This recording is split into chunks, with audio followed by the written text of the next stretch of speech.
नमस्ते दोस्तों, आप सभी का हमारे चैनल बिग पावर पीपल पे स्वागत है। तो दोस्तों, आज की वीडियो में हम बात करने जा रहे हैं हमारे भारत देश के असम राज्य के शिवाजी कहलाने वाले वीर योद्धा अहोम साम्राज्य के सेनापति के बारे में। तो दोस्तों, शुरू करते हैं बिना किसी देरी के, लेकिन वीडियो पूरा देखें, प्लीज स्किप ना करें। भारतवर्ष का इतिहास लचित बोरफुकन जैसे वीर सपूतों के शौर्य और वीरता के किस्सों से भरा हुआ है। कोने कोने से आने वाले ऐसे वीर सपूतों की अनेक गाथाएं अपनी मातृभूमि के प्रति इन वीरों की निष्ठा, त्याग और समर्पण की अनेक अकल्पनीय कहानी प्रस्तुत करती हैं। ऐसी ही एक अद्भुत और अकल्पनीय कहानी है लाचित बोरफुकन की।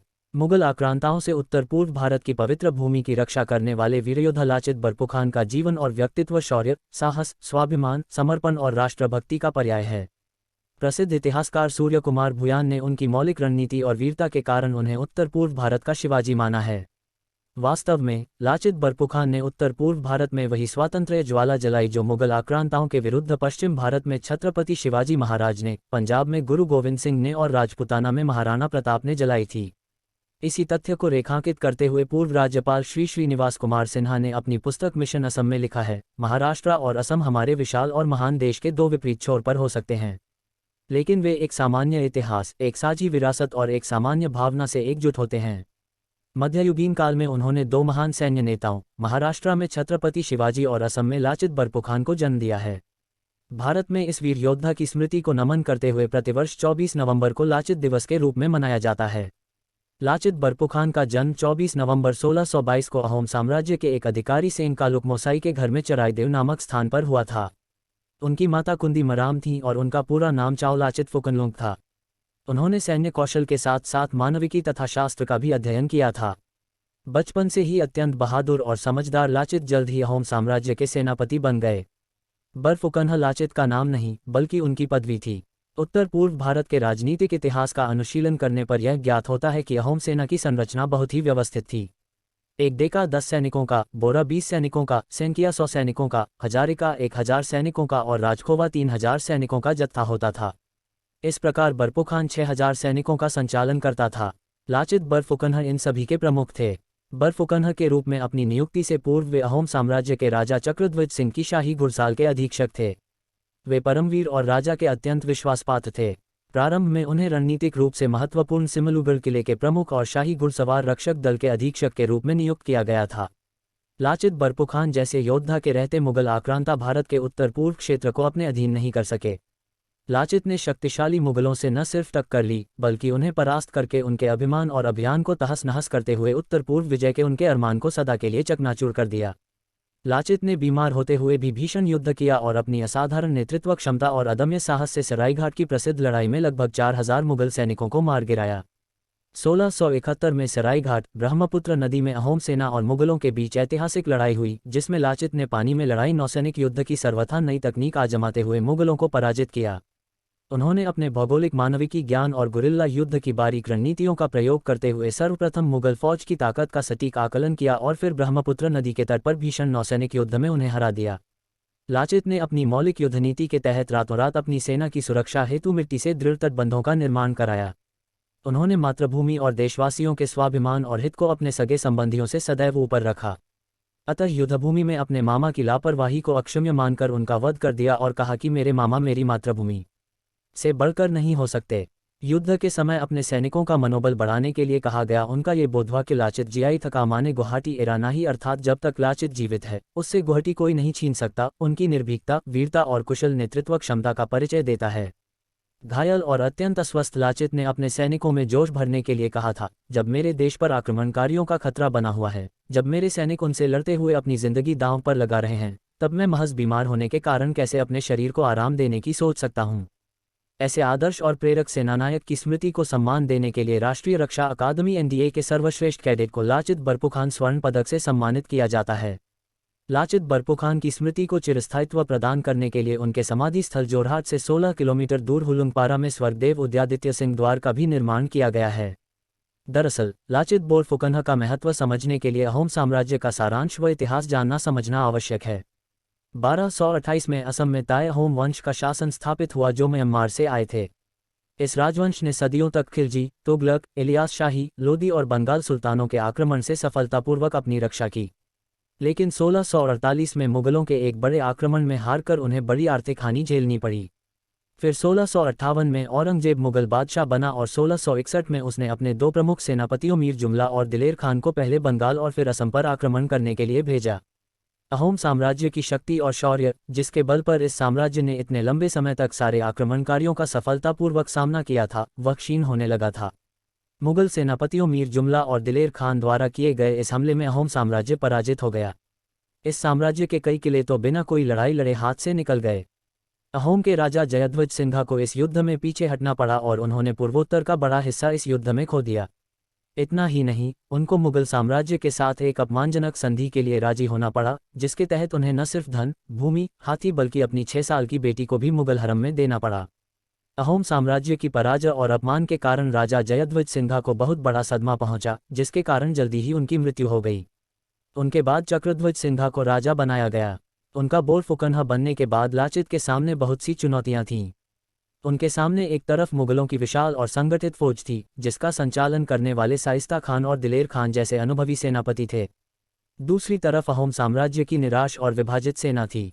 अगले 4 वर्षों तक लाचित बोरफुकनहा ने अपना पूरा ध्यान अहोम सेना के नव संगठन और अस्त्र शास्त्रों को इकट्ठा करने में लगाया।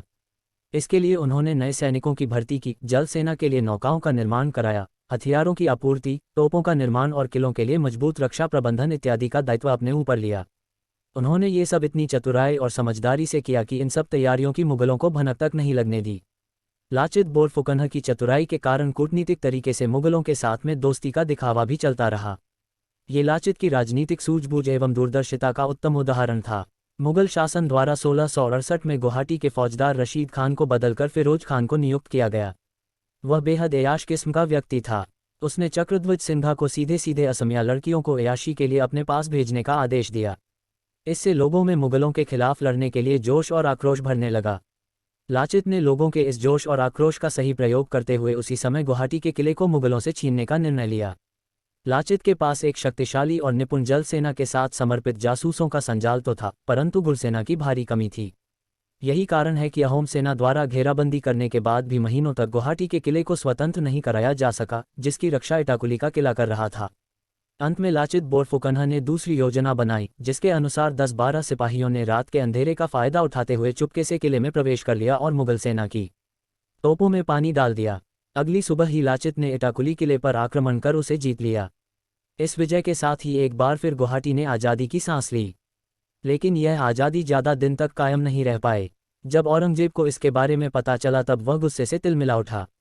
उसने मिर्जा राजा जयसिंह के बेटे राम सिंह को 70,000 सैनिकों की बड़ी सेना के साथ अहोम से लड़ने के लिए असम भेजा। रोचक बात यह है कि राम सिंह के साथ सिखों के 9वें गुरु तेग बहादुर भी असम आए थे, किंतु उन्होंने राष्ट्रहित को सर्वोपरि रखते हुए लाचित के विरुद्ध होने वाले इस युद्ध में भाग नहीं लिया। उधर लाचित ने बिना एक पल व्यर्थ किए किलों की सुरक्षा मजबूत करने के लिए सभी आवश्यक तैयारियां प्रारंभ कर दीं। अपनी भूल से अहोम सेना के प्राण संकट में डालने वाले अपने मामा को प्राणदंड देने की घटना ने लाचित को अपने ही सैनिकों की दृष्टि में बहुत ऊंचा उठा दिया। अब सबको यह विश्वास होने लगा कि मुगलों का सामना करना और उनका मुकाबला करना असंभव नहीं है। इस युद्ध में अहोम सेना जब तक छापामार या गुरिल्ला युद्ध कर रही थी, तब तक राम सिंह पर भारी पड़ रही थी। लेकिन फिर कुछ ही समय बाद राम सिंह ने युद्ध नैतिकता का उल्लंघन करते हुए छल कपट शुरू कर दिया। लाचित से रुष्ट कुछ टुकड़ी प्रमुखों को लालच देकर राम सिंह अपनी ओर करने में भी सफल हो गया। फिर उसने अहोम सेना को मैदानी युद्ध के लिए उकसाया। लाचित को पता था कि खुले युद्ध में मुगलों से जीत पाना असंभव है, क्योंकि उनके पास बेहतरीन घुड़सेना थी। लेकिन राजा चक्रध्वज सिंघा ने आवेश में आकर मैदानी युद्ध का आदेश दे दिया। इस प्रकार 1669 के अलाबुई के इस मैदानी युद्ध में अहोम सेना की भयानक हार हुई और लाचित के 10,000 से ज़्यादा सैनिकों को अपने प्राणों की आहुति देनी पड़ी। दुर्भाग्य से 1670 में राजा चक्रध्वज सिंघा का देहांत हो गया और उदयादित्य सिंघा नए राजा बने। 1671 के आरंभ में राम सिंह को अपने गुप्तचरों से पता चला कि अंदुरबली के किनारे पर रक्षा इंतजामों को भेदा जा सकता है और गुवाहाटी को फिर से हथियाया जा सकता है। उसने इस अवसर का फायदा उठाने के उद्देश्य से मुगल नौसेना खड़ी कर दी। उसके पास 40 जहाज थे जो 16 तोपों और छोटी नौकाओं को ले जाने में समर्थ थे। दुर्भाग्यवश लाचित इस समय इतने अस्वस्थ हो गए कि उनका चलना फिरना भी अत्यंत कठिन हो गया। 1671 के मार्च महीने में सरायघाट का युद्ध आरंभ हुआ। ये युद्ध उस यात्रा का चरमोत्कर्ष था जो यात्रा 8 वर्ष पहले मीर जुमला के आक्रमण से आरंभ हुई थी। भारतवर्ष के इतिहास में कदाचित ये पहला महत्वपूर्ण युद्ध था जो पूर्णतया नदी में लड़ा गया। ब्रह्मपुत्र नदी का सरायघाट इस ऐतिहासिक युद्ध का साक्षी बना। इस युद्ध में ब्रह्मपुत्र नदी में एक प्रकार का त्रिभुज बन गया था, जिसमें एक ओर कामाख्या मंदिर, दूसरी ओर अश्वक्लांता का विष्णु मंदिर और तीसरी ओर इटाकुली किले की दीवारें थीं। ये भीषण युद्ध जल स्थिति इसी त्रिभुजाकार सेना संरचना में लड़ा गया। इस निर्णायक युद्ध में अहोम सेना ने महान योद्धा लाचित बोरफुकन के नेतृत्व में अपने वर्षों के युद्धाभ्यास से अर्जित रणकौशल का अद्भुत प्रदर्शन किया। इस युद्ध में अहोम सेना ने अनेक आधुनिक युक्तियों का उपयोग किया। यथा पनगढ़ बनाने की युक्ति। युद्ध के दौरान ही बनाया गया नौक पुल छोटे किले की तरह काम आया। अहोम की बच्छारिना, जो अपने आकार में मुगलों की नाव से छोटी थी, अत्यंत तीव्र और घातक सिद्ध हुई। इन सभी आधुनिक युक्तियों ने लाचित बोरफुकन की अहोम सेना को मुगल सेना से अधिक सबल और प्रभावी बना दिया। दो दिशाओं से हुए प्रहार से मुगल सेना में हड़कंप मच गया और सायंकाल तक उसके 3 अमीर और 4000 सैनिक मारे गए। इसके बाद मुगल सेना पूरी तरह तबाह होकर मानस नदी के पार भाग खड़ी हुई। दुर्भाग्यवश इस युद्ध में घायल लाचित बरपुखान ने कुछ दिन बाद ही प्राण त्याग दिए। वीर सपूत लाचित के नेतृत्व में अहोम सेना द्वारा अर्जित की गई सरायघाट की इस अभूतपूर्व विजय ने असम के आर्थिक विकास और सांस्कृतिक समृद्धि की आधारशिला रखी। आगे चलकर असम में अनेक भव्य मंदिरों आदि का निर्माण हुआ। यदि सरायघाट के युद्ध में मुगलों की विजय होती तो वह असम के लिए सांस्कृतिक विनाश और पराधीनता लेकर आती। लेकिन लाचित बोरफुकन जैसे भारत मां के वीर सपूत के अदम्य साहस और असाधारण नेतृत्व क्षमता के कारण ही मुगल साम्राज्य के दुष्प्रभाव से अहोम साम्राज्य बच सका। मरणोपरांत भी लाचित असम के लोगों और अहोम सेना के हृदय में अग्नि की ज्वाला बनकर धधकते रहे और उनके प्राणों का बलिदान व्यर्थ नहीं गया। लाचित बरफुकन द्वारा संगठित सेना ने 1682 में मुगलों से एक और निर्णायक युद्ध लड़ा, जिसमें उसने अपने सेनापति अलचित को श्रद्धांजलि अर्पित करते हुए इटाकुली किले से मुगलों को खदेड़ दिया। परिणामस्वरूप मुगल फिर कभी असम की ओर नहीं आए। मुगल आक्रांताओं को पराजित करके स्वराष्ट्र के स्वाभिमान और गौरव की रक्षा करने वाले लाचित बोरफुकन जैसे प्रेरणास्पद पूर्वजों से प्रभावित होकर ही तिरोत सिंह, नंगबा, पातागम संगमा, वीरांगना रानी रुपलियानी, रानी गायदिनलियू, मनीराम दीवान, गोपीनाथ बारदोलोई, कुशल कुंवर, कनकलता बरुआ आदि स्वाधीनता सेनानियों ने आगे चलकर अंग्रेजी साम्राज्यवाद के विरुद्ध भी आजीवन संघर्ष किया।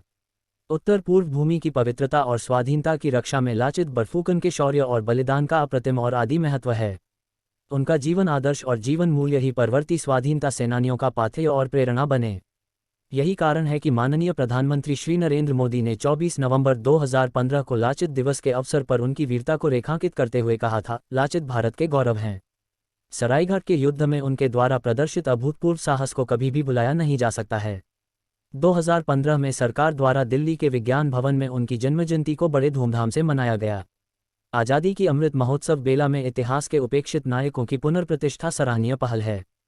तो ये थी लाचित बोरफुकन की संघर्ष भरी कहानी। वीडियो देखने के लिए थैंक्स। अगर आपको वीडियो अच्छी लगी हो तो सब्सक्राइब करके हमें